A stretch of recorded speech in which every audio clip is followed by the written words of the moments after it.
Манай энд одоо Эрдэнэ Монголд санаачлаад нэг 2-3 айл таригдж шүү дээ одоо. Тэрнээс өмнө бол нэг модын тэн таригдсан байдаг. Одоо харин сумын төв энийх ард бас нэг айл байна толгомолго гал. Энэ хөдөөгөр толгой манай хоёр л байх шиг байна да.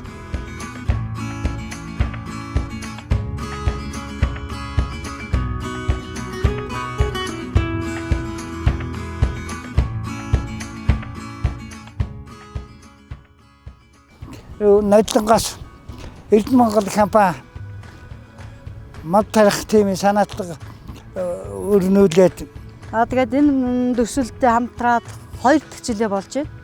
За тэгээд 2 дахь жилээ болж байхад энэ талбай дээр нэг га дээр 6 төрлийн мод тарьж байна. Улаас, хайлаас, үхрийн нүд, жацарган, зааг сухай гэсэн 6 мод байна. За Эрдэнэ Монгол компаниас өгсөн юу нь болохоор зэрэг өрсөлдөөгээ өгсөн. Тэгээд энэ услгааны энэ систем. За тэгээд мотор, шаланк, кран тэгээд ерөөсө услгааны бүхэл юг өгсөн. Тэгээд дээрэс нь энэ өрсөлдөөг бол 3 настай өрсөлдөө, зүгээр үрээр тарьсан өрсөлдөө, суулгацтуудыг бол бэлдэж авчирч өгсөн байна. Одоо өдөр тутамдаа энэ чинь 1000 мод нэг өдөр бүтээ өсөлж чинь гэж байхгүй.